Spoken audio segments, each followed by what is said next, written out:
Maria Giovanna, presidente del comitato dello Zero. Dopo 4 anni finalmente siete riusciti a inaugurare questo murale dedicato a San Bacchisio. E a Sant'Isidoro, certo. Sì, sono stati 4 anni lunghi di burocrazia, di silenzi, di pratiche scadute, di nuovi silenzi, di nuove presentazioni di documenti, ma alla fine ce l'abbiamo fatta.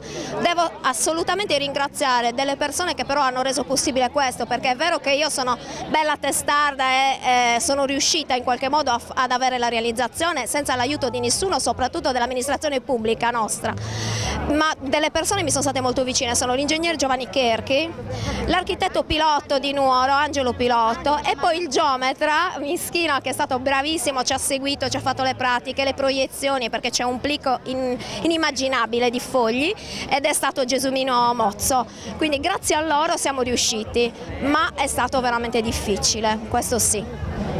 5 anni? 5 anni. La prima volta che ho fatto protocollare la richiesta è stato gennaio del 2011, quindi 4 anni giusti per avere l'autorizzazione dell'amministrazione. Mancava solo la firma di Papa Francesco e ce le avevo tutte. Questo comunque è un dono anche alla comunità bolotanese tutta, insomma, nel palazzo comunale. Infatti noi abbiamo tramite alzata di mano in assemblea votato questo disegno e questa realizzazione, quindi era un regalo perché chiunque comunque arrivi a Bolotana lo vede, ed è il nostro gesto, perché comunque Sant'Isidoro è il festeggiamento della festa più importante, insomma. Disegno magistrale di Laura, che è stata bravissima, pazientissima, perché ha aspettato i nostri tempi, nonostante in altri comuni lei faccia dei lavori bellissimi e in tempi velocissimi.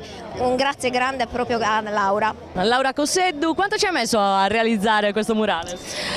Allora, ci ho messo circa 15 giorni, purtroppo non lavorando in giornate piene, lavorando un po' nei ritagli di tempo, cercando di far coincidere anche altri lavori. Purtroppo questo era un lavoro e adesso è diventato un hobby, ma diciamo che più che altro una grande passione, quindi quando si riesce a conciliare tutto è sempre comunque bello e dà soddisfazione. Diciamo un'istantanea del momento religioso della festa, così voleva focalizzare un po' la nostra tradizione e lasciare un ricordo al paese. E sono orgogliosa di aver fatto questo primo lavoro in paese, ci è costato un po', però ce l'abbiamo fatta. Ci auguriamo di vederne altri nei vari angoli del paese, così magari riusciamo a ravvivarlo un po' questo paese. Me lo auguro, sarebbe una cosa insomma molto gradevole, anche perché probabilmente qua in paese ancora non c'è la cultura, però bisogna dire anche una cosa, che i murales spesso cercano comunque di ripristinare zone degradate, dimenticate dei paesi, e spesso con un piccolo tocco, con un po' di colore si riavvivano zone comunque trascurate e ormai in un totale stato di degrado. Quindi speriamo che sia un po' l'occasione per cogliere, ecco, questo input che ha dato il comitato.